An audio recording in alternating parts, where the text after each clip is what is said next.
This is greatly impeding my job search because I'm getting ambushed like this. And, people are jealous of me and Jake. I don't know.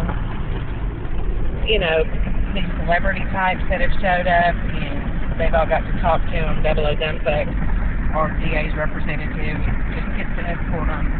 Probably has lunch with them, put on their best big boy face. It's jealousy, and it's to prevent me from talking to anybody that can actually help me today.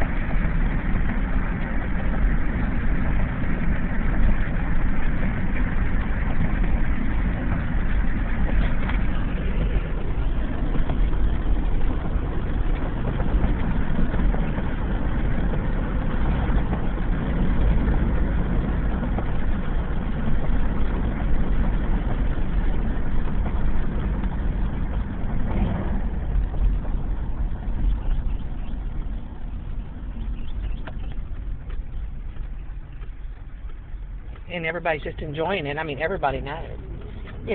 People playing the games that they play with me and Jake all the time.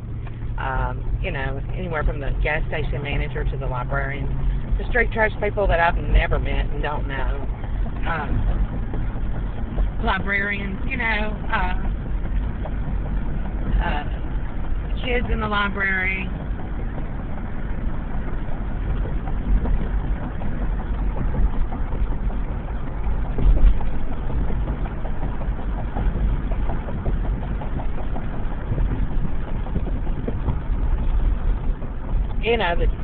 Unbelievable. Everybody knows, but nobody, and I mean, nobody has the guts, the backbone to walk up to me and say to me the same accusations that are being made against me. Nobody will say it to my face. And whoever is behind it doesn't have the guts to say it to my face, but would rather run all over town and get retarded children like Avery to testify. It's beyond overkill. It's so terrible. It's such a massacre. It's such it's like a lynching that everybody's just sitting back and enjoying the show is what it is. And the whole premise and the whole cornerstone of this jackass with a badges case is to say, well, you didn't care. You didn't file for a restraining order. You didn't stop us. Well, yeah, I did plenty of times. I probably objected 100,000 times on surveillance. So,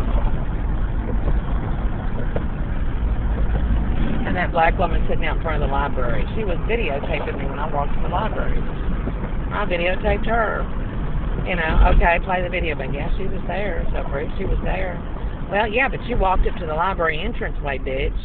As soon as I parked my vehicle, you were nowhere near me. I don't know you, and I have no idea what your phone calls are about.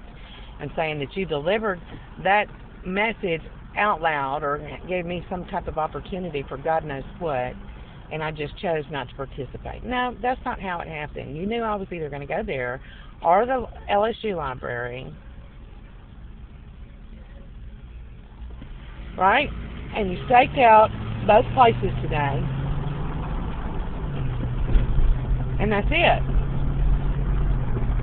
You sent your snitches and had them waiting at each entranceway, and I got it on video, bitch. Who the fuck do you think you're kidding? So you can say you were supervising me. No, you weren't. You walked it. You had your snitches time what they did.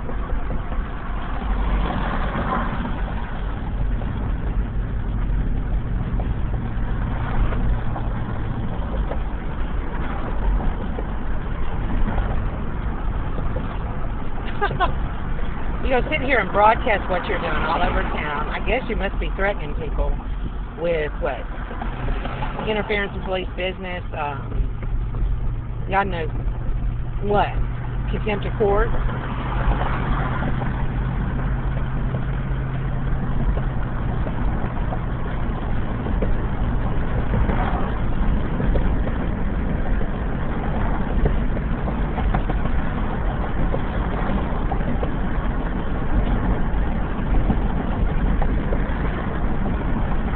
whatever the threat is, to make sure they don't ever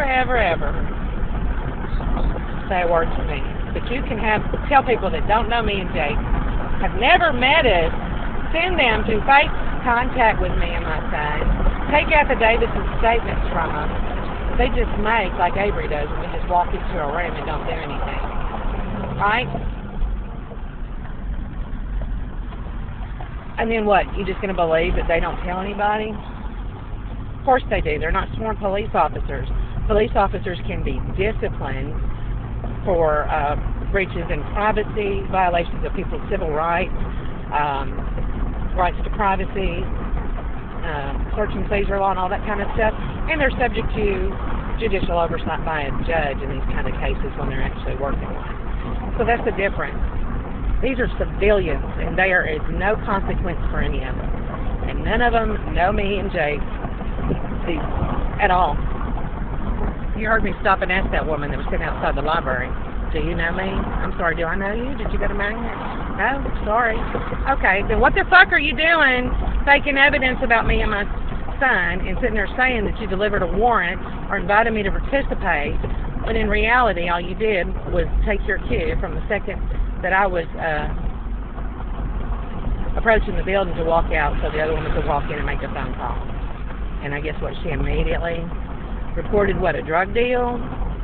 She just said you didn't know me, bitch.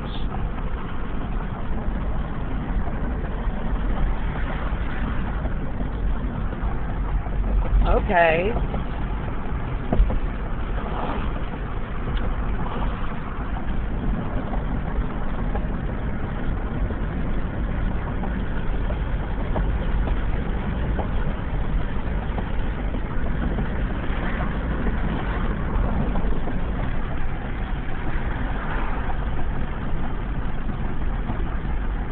Do the math on that one, right? Oh, but nobody's going to hear that. All that mattered was what she said into the cell phone, right?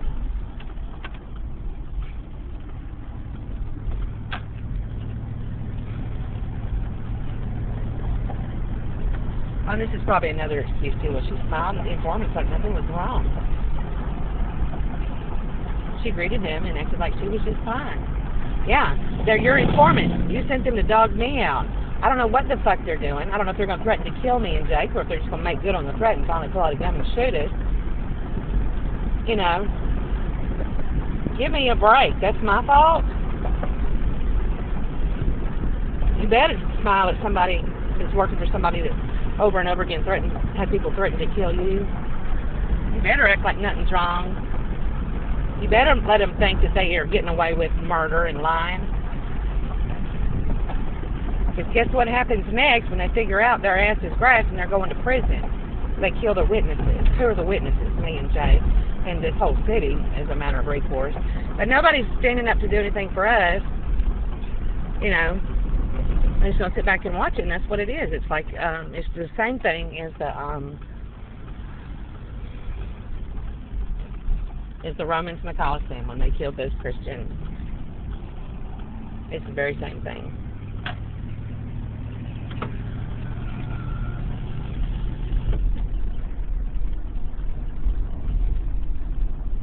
I'm just trying to file job applications. I was going to get on the internet and look up more jobs and file online applications and all that. I'm not going to do that while people are sitting there, you know, taking evidence and stuff. There's a woman who looks a lot like me that showed up the other day when I was going to Wendy's drive-thru. She pulled in ahead of me. She had an LSUS sticker on her car, and I've been solicited by LSUS administrators and the librarians. They were played their little games just like the ones at Broadmoor. There's a librarian